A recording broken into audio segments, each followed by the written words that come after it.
सुनाओ एमटा technology limited अब देखिए 7,578 रुपए का प्राइसिंग हमें देखने मिला है एंड लोअर सर्किट लग गया आज की डेट में बिकॉज ऑफ ये आ चुका है सर्विलांस में। Hi this is Dev and watch it starry B segment में आ चुका है, यानी अब आप जो है इंटरडे में इसको शॉर्ट नहीं कर सकते। यहाँ पर शॉर्ट अब नहीं हो पाएगा जब तक ये बी सेगमेंट में रहेगा। आप सिर्फ बाई कर सकते हैं, बाई करके रख सकते हैं, नेक्स्ट डे सेल कर सकते हैं। लेकिन अभी अगर आप देखें ये जो मंदी गहराई हुई है इस स्टॉक के अंदर, जो आपका क्योंकि ब्लूम एनर्जी की वजह से ही आपका 60 से 70% रेवेन्यू आता है एंड ब्लूम एनर्जी के स्टॉक में जब तेजी हुई थी बिकॉज इसी वजह से यहाँ पर ना आपके एमटा टेक के अंदर भी तेजी हुई थी एंड ब्लूम एनर्जी ने जो है ना हायर साइड से 340 के आसपास का भाव, $340 के आसपास का भाव है, वहां से पीक बनाया एंड नीचे के लेवल पर आ चुके हैं। 250 का लो लगाया इसने एंड आज 8% की तेजी है यूएस मार्केट में। इस स्टॉक के अंदर 8% की तेजी है। कल आप देखिएगा अगर एमटार घूमा तो घूमा, लेकिन एमटार जो है ना, मैंने आपसे बहुत पहले ही कहा था जब ये 4,000 4,500 के आसपास था, मैंने आपसे एक ही बात कही थी कि ये स्टॉक ना अब ब्लूम एनर्जी को देख के चलेगा एंड ब्लूम एनर्जी जितना चलेगा ना उतना ही एमटार चलेगा। और दोनों में पीक बने हैं, दोनों स्टॉक्स में पीक बने हैं। आप देखो 8,700 उस भाव से यहाँ पर ना टॉप बना हुआ है इस स्टॉक के अंदर एंड 7,578 पर हमको देखने को मिल रहा है। 10% से ज्यादा की गिरावट हो चुकी है। वही चीज अगर आप देखें ब्लूम एनर्जी में भी 10% से ज्यादा की गिरावट है। अच्छा, हम एक इंपॉर्टेंट जगह पर आ चुके हैं, इंपॉर्टेंट जगह पर आ चुके हैं तो उस पर ध्यान देना चाहिए।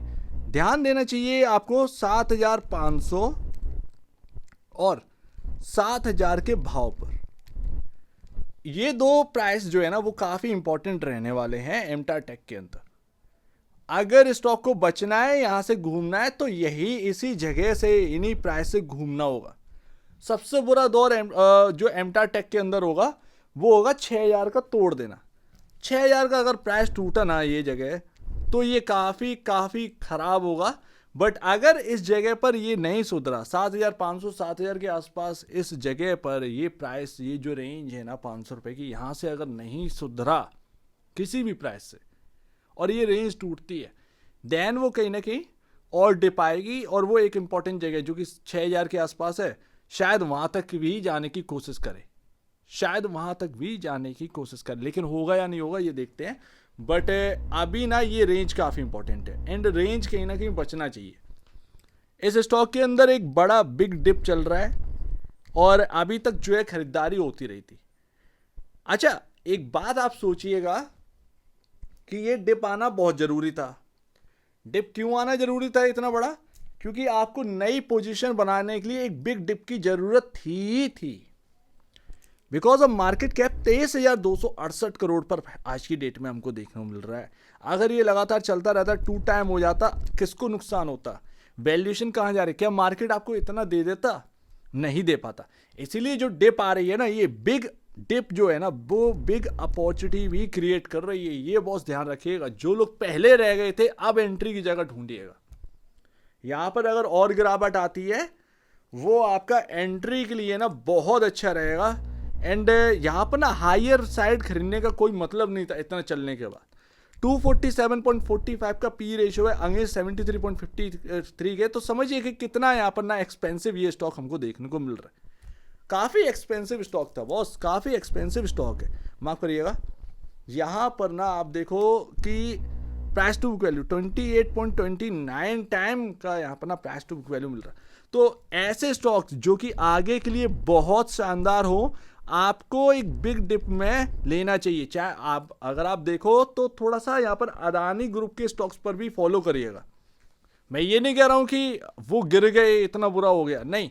वो जब चले थे ना तो बीच बीच में बड़े बड़े डिप आए थे, बड़े बड़े डिप आए थे एंड वो बड़े बड़े डिप में ना जिसने भी बाय किया ना उसका पैसा बनता चला गया। तो ये जो बड़े बड़े डिप आ रहे हैं ना एमटार के अंदर, वो थोड़ा सा डरने वाली बात नहीं, वो एक अपॉर्चुनिटी क्रिएट कर रहा है। लगातार जो चलता रहता है आप खरीदते रहोगे वो आपको ही परेशानी देगा। अभी यहाँ पर ना नई एंट्री के लिए जगह नहीं थी, यहाँ पर ना जगह बनी है, थोड़ा इस पर भी ध्यान दें। एक काफ़ी इंपॉर्टेंट जगह पर है 7,500 जो कि मैंने बताया एंड 7,000, बहुत इंपॉर्टेंट है, ध्यान रखिए, बहुत बहुत बहुत ज़्यादा इंपॉर्टेंट है।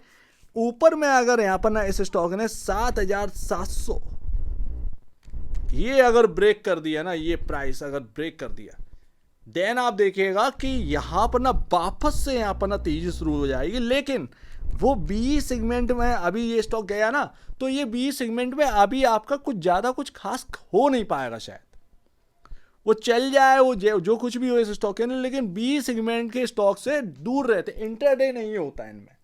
दैट्स वाई ट्रेडर जो है ना वो दूर रहता है, और एमटार के अंदर ट्रेडर का बहुत बड़ा हाथ रहा, बहुत बड़ा रोल रहा है, तो इसीलिए।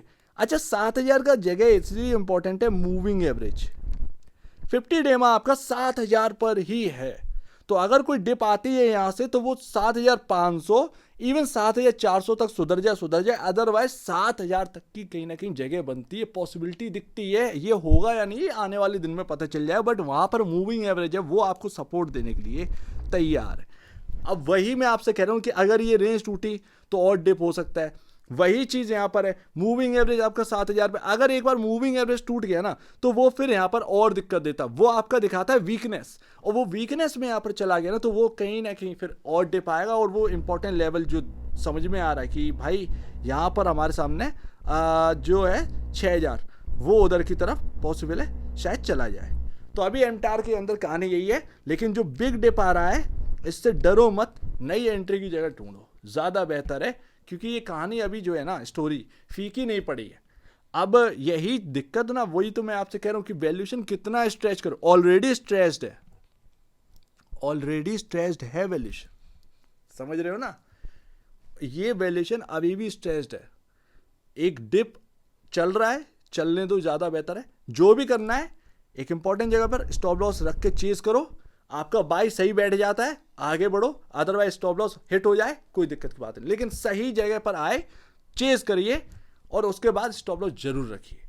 ये ध्यान रखें, अपने फाइनेंशियल एडवाइजर या ब्रोकर से जरूर सलाह लें इसके ऊपर, एंड पूछे उनसे, सजेस्ट लें स्टॉप लॉस कहाँ है, अदरवाइज आपकी स्टडी क्या कहती है उसके ऊपर भी ध्यान दें। सो उम्मीद है कि कुछ आपको समझ में आया होगा। एक बार निवेश से पहले या बेचने से पहले अपने ब्रोकर एडवाइस से जरूर सलाह लीजिएगा, खुद की स्टडी करेगा, उससे बेहतर कुछ भी नहीं, खुद की स्टडी मस्ट है। तो आप दीजिए, मैं वीडियो देखिए, बहुत धन्यवाद दोस्तों।